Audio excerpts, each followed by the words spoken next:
का विषय वर्ण व्यवस्था। आज चर्चा करेंगे वर्ण व्यवस्था को लेकर कुछ फैक्ट के साथ। जैसे कि सनातनियों का मानना है कि वर्ण व्यवस्था मनुष्य के कर्मों के अनुसार, गुणों के अनुसार, उसके जन्म के साथ ही होती है। वैसे ही आर्य समाजी जंतुओं का मानना है कि मनुष्य अपने वर्ण को अपने कर्मों के हिसाब से स्वयं बनाता है। जैसा मनुष्य कर्म करता है वैसे ही वर्ण में मनुष्य चला जाता है। तो आज आपके सामने रखें कुछ फैक्ट। तो पहले बात करते हैं सनातन धर्म की विचारधारा पर। सनातनियों का मानना है कि मनुष्य के जन्म के अनुसार ही मनुष्य को वर्ण प्रदान होते हैं, उसके पिछले जन्म के कर्म और गुणों के आधार पर। और इसके पीछे एक बहुत बड़ा फैक्ट है। जैसे कि आप स्वयं से लेकर देखें, जिस फैमिली में आज आप हैं, जिस परिवार में आपने जन्म लिया है, ना तो आपके माता पिता को ये पता था कि आप उस परिवार में आने वाले हैं, ना ही आपको पता था कि आप उस परिवार में जन्म लेने वाले हैं। लेकिन ईश्वर को पता था, भगवान को पता था कि आपकी कर्म और गुणों के आधार पर आपको किस परिवार में भेजना है। उसी हिसाब से आपको उस वर्ण में भेजा गया, और जो कि 100% सही भी है। लेकिन अब बात करते हैं आर्य समाज के जंतुओं की विचारधारा को लेकर। इनका मानना है कि मनुष्य के कर्मों के अनुसार उसके वर्ण बनते हैं। तो मेरे भाइयों, मेरा एक छोटा सा सवाल आर्य समाज के जंतुओं से, कोई मुस्लिम मजहब का व्यक्ति अगर वो कारोबार करता है तो क्या आप उसे वैश्य मानेंगे? अगर कोई मुस्लिम मजहब का व्यक्ति कहीं बम बांध के फटता है तो क्या आप उसे क्षत्रिय मानेंगे? या कोई मुस्लिम मजहब का व्यक्ति अपने कर्मों के अनुसार कहीं मस्जिद में बैठकर हिंदुओं के विपरीत उल्टा ज्ञान झाड़ता हो, क्या आप उसे ब्राह्मण मानेंगे? अब इस बात से ये कहकर पीछा मत छुड़ा लेना कि मुसलमान तो वर्णों को मानते नहीं। हमें भी पता है कि मुसलमान वर्णों को नहीं मानते, लेकिन आप तो मानते हैं ना कि मनुष्य के कर्मों के आधार पर उसके वर्ण तय होते हैं।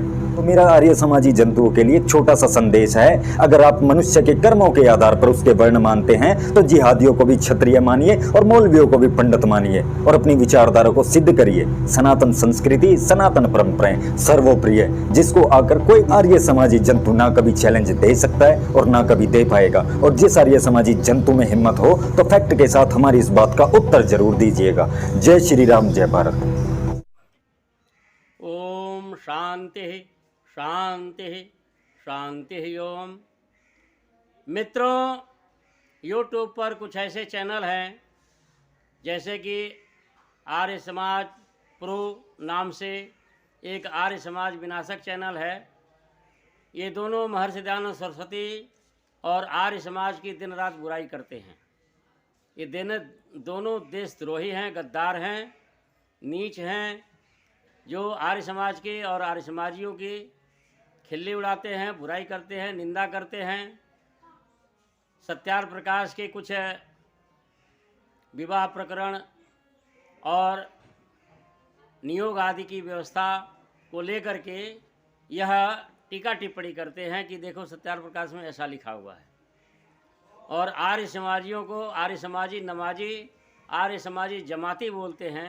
ये धूर्त स्वयं तो मुल्ले की औलाद है, मुस्लिम है, क्योंकि नफरत इनका धर्म है, घृणा इनका धर्म है, ईर्ष्या इनका धर्म है। क्योंकि इनके घृणा नफरत के कारण से ही लाखों नहीं करोड़ों हिंदू धर्म को छोड़ करके ईसाई, मुसलमान, बौद्ध बने। और आज भी लाखों बौद्ध बन रहे हैं, लाखों हिंदू दलित जो है बौद्ध बन रहे हैं। और जो दलित हैं, पढ़ा लिखा दलित, जो डॉक्टर है, इंजीनियर है, वकील है, उद्योगपति है, लेक्चरर है, प्रोफेसर है, ये सब के सब 100% के 100% इनकी खूब खिल्ली उड़ाते हैं, इनका खटिया खड़ी करते हैं, इनको नंगा करते हैं और पूर्णतः नंगा कर देते हैं, धोती खोल देते हैं। फिर भी ये बेशरम समझ में नहीं आता कि हिंदू जाति को कैसे बचाया जाए, देश को कैसे बचाएगा, और उल्टे आर्य समाजियों पर ही प्रहार करते हैं। तो आज मैं महर्षि दयानंद सरस्वती के चमत्कार के ऊपर चर्चा करूंगा कि आर्य समाज ने क्या चमत्कार किया। वैसे हम चमत्कार को तो मानते नहीं, लेकिन असंभव कार्य और स्वाभाविक कार्य जो हो जाए उसको चमत्कार कहते हैं। वह मनुष्योचित होता है, स्वाभाविक होता है, प्रकृति के अनुकूल होता है और वेद आदि शास्त्रों के अनुकूल होता है। लेकिन धूर्त ये मुल्लों की औलाद जो आर्य समाजियों को नमाजी बोलते हैं, मैं उनको बोलता हूँ, मुल्लों की औलाद मैं उनको बोलता हूँ जो आर्य समाजियों को नमाजी बोलते हैं, आर्य समाजियों को जमाती बोलते हैं। जमाते माने जो मुसलमानों की जमात है, उसमें चलने वाले और नमाजी यानी मुसलमान। तो ये बेहूदे निर्लज्ज, पाखंडी, धूर्त, देशद्रोही, गद्दार, हिंदू जाति के दुश्मन या आर्य समाजियों को ही नमाजी बोलते हैं। इतने निर्लज्ज है, पाखंडी हैं, धूर्त हैं, निकम्मे हैं, कमीने हैं जो आर्य समाजियों को नमाजी बोलते हैं। इनको शर्म नहीं आती कि एक बार श्री श्री रविशंकर महाराज ने कहा कि जो सनातनी पंडित होते हैं उनको तो पता ही नहीं होता कि दाह संस्कार में कौन से मंत्र बोलने चाहिए और कौन से मंत्र विवाह संस्कार में बोलने चाहिए।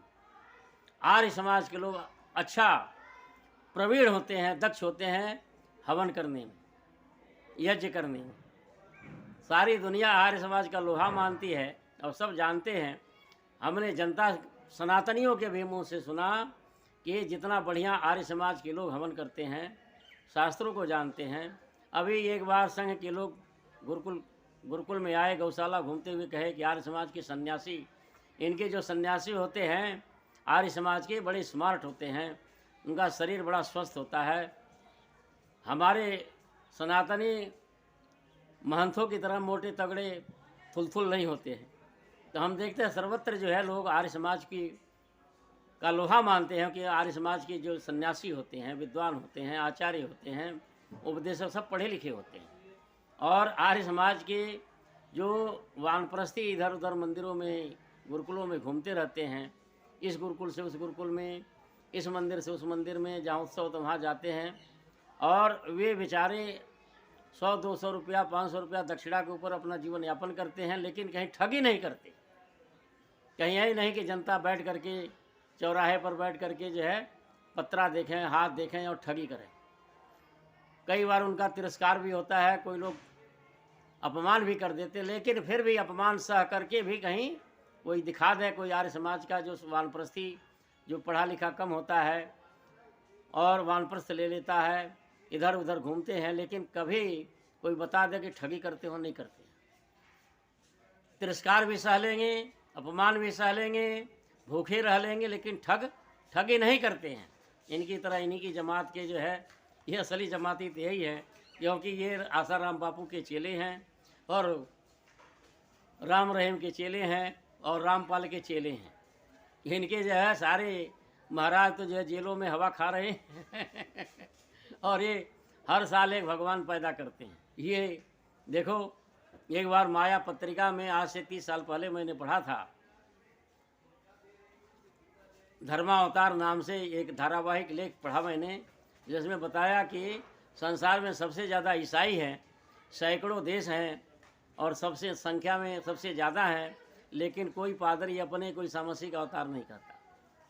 उसके बाद दूसरे नंबर पर मुस्लिम आते हैं, 57 देश हैं और अरबों की संख्या है, लेकिन कोई भी मौलवी अपने को पैगंबर नहीं कहता, जबकि उनकी मान्यता है कि इमाम मेहदी पैगंबर, इमाम मेहदी जो है आएंगे और ईसा मसीह भी पैगंबर में आएंगे और इस्लाम का प्रचार करेंगे। ये जैसी झूठी फूठी मान्यता उनकी जैसी भी है, तो लेकिन कोई मौलवी अपने को इमाम मेहदी नहीं कहता।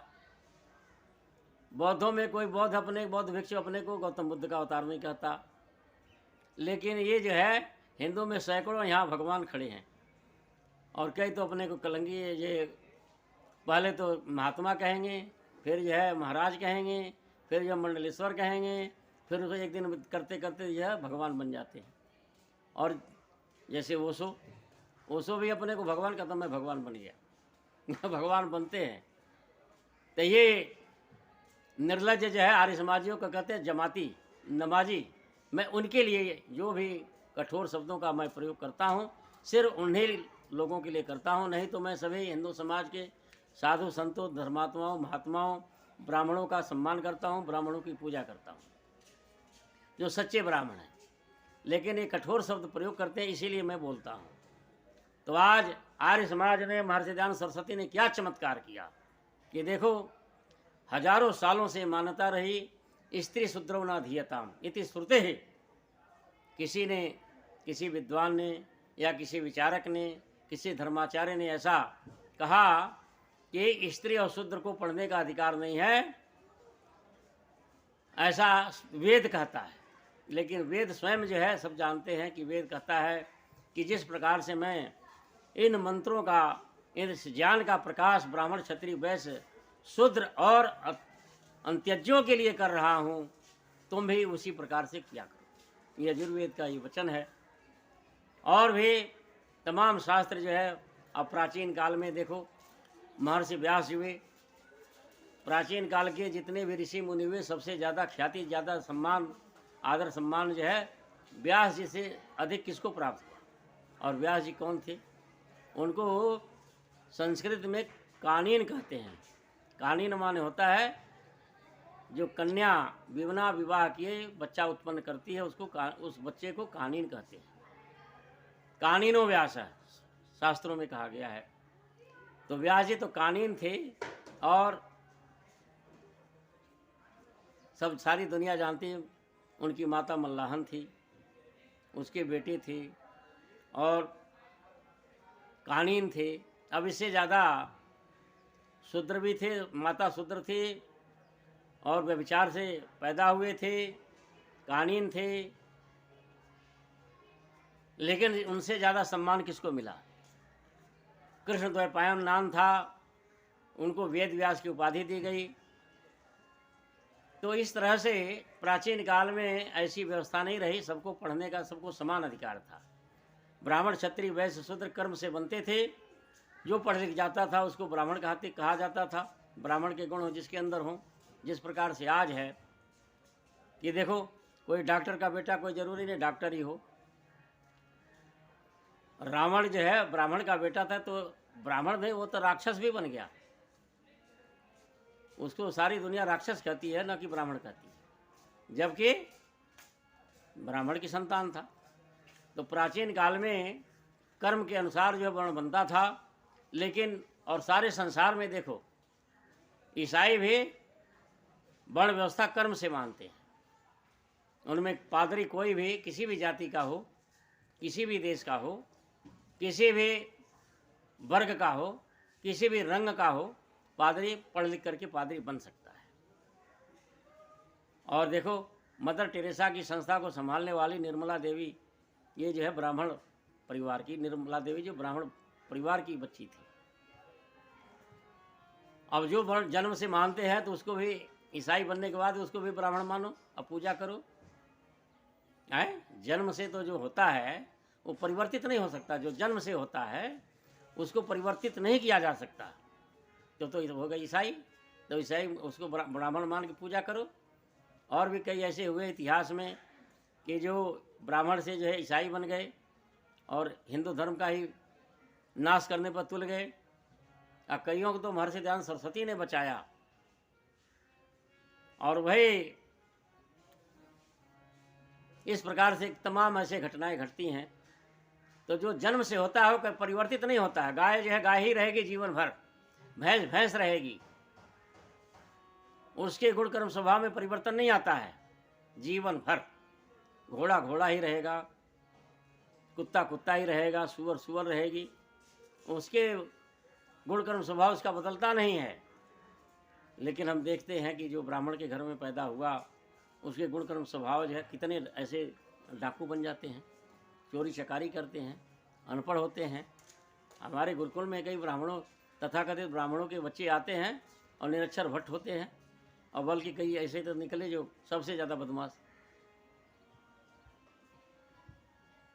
और कई हमारे यहाँ देखो चमत्कार महर्षि दयानंद सरस्वती का गुरुकुल में एक यह बच्चा, यह गुरुकुल खेड़ा खुर्द का ब्रह्मचारी आकाश है, जिसने पूरी अष्टाध्यायी 2 महीने में कंठस्थ कर ली है। इसका अष्टाध्यायी का पाठ सुनिए। यह अष्टाध्यायी कंठस्थ करके सामवेद को याद कर रहा है और ये चारों वेद याद करेगा। वृद्धि राधैच आदिगुणा इको गुण वृद्धि ना धतुलो भार धतुके किंक्ति च दिदि विविटम हलो अनंतर संयुग मुखनासिका वचनुनासिका तुलस्य प्रेतनम स्वरणम न जलो इदुदे दिवचनम प्रग्रहम अदसो मत से निपात एकाजनंग ओत संबुद्धो सकलस्य ता नरसे उयु इदुतौ च सप्तम्यर्थे ददा घोदाप अदंतवदे कस्मिन त्रप्तमुपोगः बहुगुण। यह बच्चा जो है झारखंड का आदिवासी बच्चा है और इसने अष्टाध्यायी 2 महीने में कंठस्थ कर दिया। 2 महीने में इसने अष्टाध्यायी को कंठस्थ कर लिया। अब सामवेद को याद कर रहा है, यह सामवेद याद कर रहा है। यह बच्चा जो आदिवासी का आकाश नाम का बच्चा है, इसका फोटो देखो। यह जो है 2 महीने में अष्टाध्यायी याद कर दिया, जिसमें 4000 फार्मूले होते हैं, सब जानते हैं। जो भी संस्कृत के व्याकरण है, व्याकरण संस्कृत व्याकरण में दक्षता प्राप्त करने के लिए पाणिनि ऋषि के द्वारा बनाई हुई व्यवस्था जो अष्टाध्यायी कहलाती है, जिसमें 4000 फार्मूले हैं, सूत्र हैं, उसको पहले कंठस्थ करना पड़ता है। फिर उसकी व्याख्या जो है चलती है और कहते हैं कि 12 वर्ष भी स्फुर्यते व्याकरणम, ये व्याकरण में दक्षता प्राप्त करने के लिए 12 वर्ष तक तपस्या करनी पड़ती है। और इस बच्चे ने जो कई छात्र जो है हमने देखा, हमारे यहाँ तथाकथित ब्राह्मणों के भी बच्चे आए, इंटेलिजेंट बच्चे भी आए, अच्छे भी आए, बुरे भी आए, लेकिन उन्होंने 1-1 साल में 2-2 साल में अष्टाध्यायी याद करी। इस आदिवासी बच्चे ने 2 महीने में अष्टाध्यायी को समाप्त कर दिया, याद कर दिया, सुना दिया। अब यजुर्वेद याद कर रहा है और हर विषय में दक्ष है, हर विषय में, अंग्रेजी में भी, मैथ में भी, साइंस में भी, हर विषय में जो है अव्वल है। तो आज गुरुकुल खेड़ा खुर्द में एक आदिवासी बच्चा संस्कृत व्याकरण के ग्रंथ को 2 महीने में याद कर दिया। यह चमत्कार कैसे हुआ? यह महर्षि दयानंद सरस्वती का चमत्कार है। ये महर्षि अधिकार जो है महर्षि दयानंद सरस्वती ने दिया, नहीं तो बेचारे संस्कृत कौन कहे, सामान्य भाषा बोलचाल की भाषा भी हिंदी भी नहीं और ब्रज भाषा भी नहीं, अवधी भी नहीं, कुछ भी नहीं पढ़ सकते थे। और बाबा भीमराव अम्बेडकर जब पढ़ना चाहे अंग्रेजों के शासन में, उनको कुछ अधिकार मिला तो कहाँ, क्लास के बाहर बैठाया जाता था और बेचारे झाँक झाँक करके पढ़ते थे। लेकिन देखो आर्य समाज ने चमत्कार कर दिया कि एक आदिवासी बच्चा 100 सूत्र अष्टाध्यायी के जो है प्रतिदिन 100 सूत्र अष्टाध्यायी के याद करके 2 महीने में पूरी अष्टाध्यायी सुना दिया। यह चमत्कार महर्षि दयानंद सरस्वती की देन है। और इसी प्रकार से सारी दुनिया बाबा रामदेव को जानती है। बाबा रामदेव के गुरु आचार्य बलदेव जी थे और आचार्य बलदेव जी के गुरु थे आचार्य पूज्यपाद श्री पंडित आचार्य सुदर्शन देव जी शर्मा। पंडित सुदर्शन देव शर्मा जो है, हम शर्मा इसलिए कह रहे हैं क्योंकि वो ब्राह्मण थे, कर्म से ब्राह्मण थे। जन्म तो उनका एक है मोची के घर हुआ था। उनका जन्म जो है आचार्य सुदर्शन देव शर्मा, पंडित सुदर्शन देव शर्मा जी का जन्म कहाँ हुआ था? एक मोची के घर। और जिनकी लिखी हुई किताबें विश्वविद्यालयों में पढ़ाई जाती हैं, कारिका प्रकाश है, पारिभाषिक है, व्याकरण का एक ग्रंथ है पारिभाषिक, जो परिभाषाएं हैं उनकी बड़ी सुंदर व्याख्या उन्होंने की है। और उनके लिखे हुए तमाम ग्रंथ जो है विश्वविद्यालयों में, गुरुकुलों में पढ़ाए जाते हैं। और तो आचार्य पर स्वामी रामदेव जी के गुरु आचार्य बलदेव जी, आचार्य बलदेव जी के गुरु पंडित सुदर्शन देव शर्मा जी थे। और पंडित सुदर्शन देव शर्मा मोची के बच्चे थे। एक बार स्वामी ओमानंद जी झज्जर में चंदा मांग रहे थे। एक मोची खड़ा हुआ और कहा, स्वामी जी सुना है आप सबको पढ़ाते हो, क्या मेरे बच्चे को भी पढ़ाओगे? तो उन्होंने कहा हाँ, तू भेज, तेरे बच्चे को भी विद्वान बनाएंगे। वह मोची जो है अपने बच्चे को भेजा। बच्चा बड़ा होनहार था और पढ़ लिख करके बहुत बड़ा विद्वान बना। जो गुरुकुल में व्याकरण पढ़ाने लगे, धुरंधर विद्वान थे। हर व्याकरण बहुत, संस्कृत का व्याकरण बहुत अथाह है, समुद्र है, और वे जो है उसमें बिल्कुल पारंगत थे। उन्होंने बहुत से लोगों को, स्वामी सतपति जी आर्य समाज के बहुत बड़े विद्वान हुए हैं, स्वामी सतपति जी को भी उन्होंने पढ़ाया। आचार्य बलदेव जी को भी पढ़ाया, स्वामी यज्ञानंद जी को भी पढ़ाया, और तमाम ऐसे सन्यासी हुए, विद्वान हुए, जिनको आचार्य सुदर्शन देव जी ने व्याकरण पढ़ाया था, एक मोची के बच्चे ने पढ़ाया। यह चमत्कार कैसे हुआ? यह चमत्कार महर्षि दयानंद सरस्वती की देन है। आज दिवाली के दिन हम उनको अपनी श्रद्धा सुमन अर्पित करते हैं और उनकी महिमा का गुणगान करते हैं। महर्षि दयानंद सरस्वती ने उल्टी गंगा, भारत में उल्टी गंगा को बहा दिया। हजारों सालों से यह मान्यता थी कि कोई शूद्र जो है, क्या मान्यता थी, किसी या आदि शंकराचार्य ही देख लीजिए, आदि शंकराचार्य जी महाराज ने लिखा है कि शूद्रों को न स्त्री शूद्रो न धियतामिति श्रुते, और ये मान्यता थी कि कोई शूद्र यदि वेद मंत्र सुनता है तो उसके कान में पिघला हुआ शीशा भर देना चाहिए, उच्चारण करता तो जिह्वा छेदन कर देना चाहिए, और कंठस्थ करता तो गर्दन ग्रीवा छेदन कर देना चाहिए। यह मान्यता थी। और कोई माई का लाल क्या, शूद्र क्या, वेद मंत्र सुनने की भी चेष्टा नहीं कर सकता था। लेकिन आर्य महर्षि दयानंद सरस्वती ने उल्टी गंगा बहा दिया, चमत्कार करके दिखा दिया। आर्य समाज महर्षि दयानंद सरस्वती चमत्कार नहीं मानते, आर्य समाज भी नहीं मानता, लेकिन यह चमत्कार है। महर्षि दयानंद सरस्वती ने यह कार्य करके दिखा दिया। इसी प्रकार से स्वामी सतपति जी महाराज, सब आर्य समाज के लोग सब जानते हैं, स्वामी सत्यपति जी महाराज आर्य समाज में एक बहुत बड़े पहुँचे हुए योगी, त्यागी, तपस्वी, धर्मात्मा के रूप में पूजे जाते हैं। और तुम सुन लो, पाखंडियों, मुल्लाओं की औलाद, पक्के नमाजी, स्वामी सतपति जी का भी जन्म एक मुस्लिम परिवार में हुआ। देश का जब विभाजन हो रहा था, दंगे फसाद हो रहे थे, अनपढ़ थे, गंवार थे, गरीब घर के थे,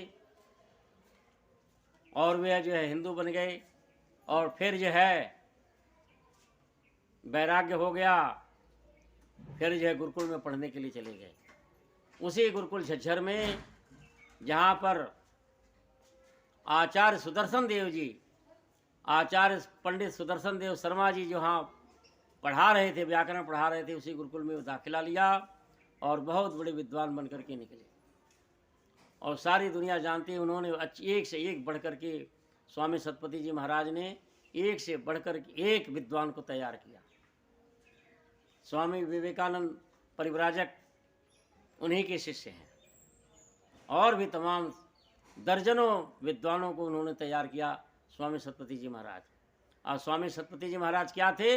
एक हरियाणा के मुस्लिम धोबी के बेटे थे,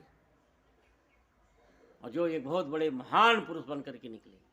यह चमत्कार किसने किया? यह चमत्कार महर्षि दयानंद सरस्वती ने किया। तुम जिसको पूजते हो, जिसको मानते हो, उनके कारण से तो क्या हुआ? उन्होंने भी चमत्कार किया। उन्होंने भी चमत्कार किया। क्या चमत्कार किया? कि उन्होंने लाखों नहीं करोड़ों हिंदुओं को ईसाई, मुसलमान, बौद्ध बना दिया। यह चमत्कार किया। और महर्षि दयानंद सरस्वती ने क्या चमत्कार किया? लाखों करोड़ों ईसाइयों को, मुसलमानों को, बौद्धों को हिंदू बना दिया। ये दोनों में यह अंतर है। महर्षि दयानंद सरस्वती का यह चमत्कार है। तुम क्या महर्षि दयानंद सरस्वती के सामने, आर्य समाज के सामने तुम टिक सकते हो? अरे तुम्हारा तो जो है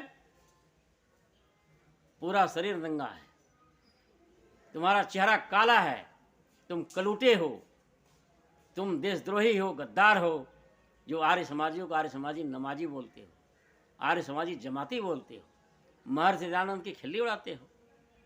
अरे जो महर्षि दयानंद सरस्वती ने सत्यार्थ प्रकाश में, देखो सत्यार्थ प्रकाश में महर्षि दयानंद सरस्वती ने लिखा है कि केवल शूद्रा विधवा का विवाह हो सकता है, लेकिन और जो ब्राह्मण क्षत्रिय वैश्य हैं, जो महिला है, उसका पुनर्विवाह नहीं लिखा है। लेकिन आगे चल करके महर्षि दयानंद सरस्वती ने अपने जीवन काल में ही विधवाओं का, विधवा विवाह का समर्थन किया। तो महर्षि दयानंद तो सुधारवादी थे, जड़ नहीं थे, जड़ता नहीं थी उनके अंदर, समाज सुधारक थे और ऐसा होना चाहिए। महर्षि दयानंद सरस्वती यदि उनका देहांत नहीं होता, तुम जैसे धूर्तों ने जो उनको जहर दिया, तुम कसाईयों ने, तुम राक्षसों ने महर्षि दयानंद सरस्वती को शहीद कर दिया, यदि महर्षि दयानंद सरस्वती 10-20 साल और जिंदा रहते तो जिन बातों को लेकर के तुम टीका टिप्पणी कर तो उसमें भी सुधार कर देते, उसमें भी वे सुधार करते और सत्यार्थ प्रकाश में भी परिवर्तन कर देते और लिखते कि सभी विधवाओं का विवाह होना चाहिए। महर्षि दयानंद सरस्वती प्राचीन काल के ऋषि मुनियों विद्वानों का मान्य रखने के लिए, प्राचीन काल के, पुराणों के पंडितों के नहीं, प्राचीन काल के जो गृह सूत्र हैं, आश्वलायन सूत्र हैं, और वे जो प्राचीन काल के ऋषि मुनियों की जो मान्यताएं थे, कुछ देश काल परिस्थिति के अनुसार जैसे नियोग आदि प्रथा प्राचीन काल में थी। पांडव जो है नियोग से ही पैदा हुए थे।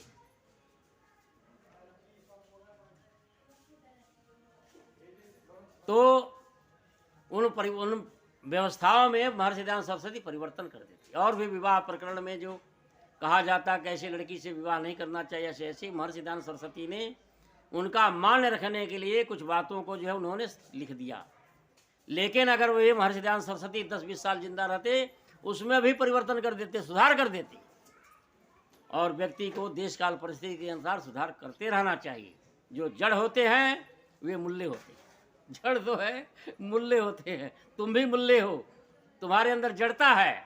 सारा संसार बदल गया और ये कहता है कि नहीं, देखो ईसाई कहते कोई भी पादरी बन सकता है, कोई भी डॉक्टर बन सकता है, कोई भी वकील बन सकता है, लेकिन तुम नहीं मानते, तुम इस बात को नहीं मानते।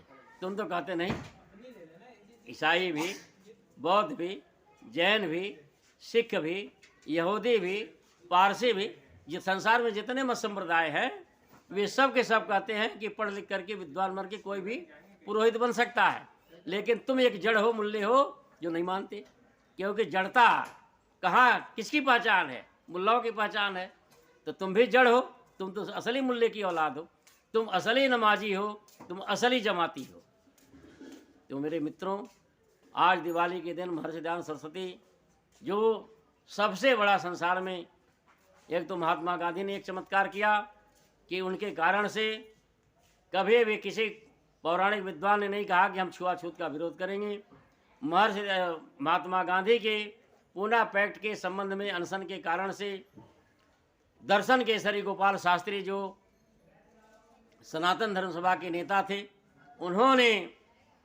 उनके अंदर भी परिवर्तन आया और उन्होंने घोषणा कर दी कि आज से उस अनशन को देख करके, उस चमत्कारिक अनशन को देख करके, महात्मा गांधी के प्राणपण अर्पित करने वाले प्रतिज्ञा को देख करके दर्शन केसरी गोपाल शास्त्री ने घोषणा करे कि आज से सनातन धर्म सभा छुआछूत का विरोध करेगा। नहीं तो गौतम बुद्ध हुए, महावीर हुए, और मध्यकाल में कबीर साहब हुए, गुरु नानक देव जी महाराज हुए, महर्षि दयानंद सरस्वती हुए, स्वामी श्रद्धानंद हुए, और आर्य समाज के हजारों विद्वानों ने भी ये प्रयास किया कि सनातन धर्म सभा वाले छुआछूत का विरोध करें। लेकिन ये सनातन धर्म सभा वाले, सनातनी तथाकथित सनातनी जो है, टस से मस नहीं हुए। लेकिन उसी सनातनियों में से एक ऐसा वीर निकला, दर्शन केसरी गोपाल शास्त्री, जो महात्मा गांधी के कारण से यह घोषणा करी कि आज से सनातन धर्म सभा छुआछूत का विरोध करेगा। और उन्होंने क्या कहा, मैंने पढ़ा है उससे उनका लेख मैंने पढ़ा। उन्होंने कहा, हिंदू सूत्रात्मा को छूने वाले महात्मा गांधी ने हिंदू जाति को बचाने के लिए ब्रह्मास्त्र का, अनशन रूपी ब्रह्मास्त्र का प्रयोग करके हिंदू जाति को बचा लिया। और कई धूर्त जो है गांधी जी की बुराई करते हैं। इतने बड़े विद्वान क्या कहते हैं, हिंदू सूत्रात्मा को छूने वाले महात्मा गांधी ने अनशन रूपी ब्रह्मास्त्र का प्रयोग करके हिंदू जाति को बचा लिया। तब उस समय बाबा भीमराव अम्बेडकर बौद्ध नहीं बने थे, तब उनका कथन पूना पैठ के बाद ही आया था। तो इस तरह से हम देखते हैं कि महर्षि दयानंद सरस्वती और महात्मा गांधी ने इस भारत भूमि पर सबसे बड़ा चमत्कार किया। तो मेरे मित्रों, आज महर्षि दयानंद सरस्वती का जन्म निर्वाण दिवस है। हम उस महान दिव्य आत्मा को, भारत के भाग्य विधाता और मानव समाज के भाग्य विधाता, दुनिया के सबसे बड़े विद्वान, योगी, तपस्वी, सबसे बड़े त्यागी तपस्वी धर्मात्मा, भारत के राष्ट्र पितामह महर्षि दयानंद सरस्वती को अपनी श्रद्धा सुमन अर्पित करते हुए हम उनको अपना श्रद्धा अर्पित करते हैं और आशा करते हैं कि इन निर्बुद्धियों को अंदर बुद्धि आए, ये छुआछूत नीच नीच की बातों को जो है विरोध करें और वर्ण व्यवस्था कर्म से मान करके हिंदू जाति को बचाएं, और हिंदू जाति बचेगा तो भारत भी बचेगा। इतना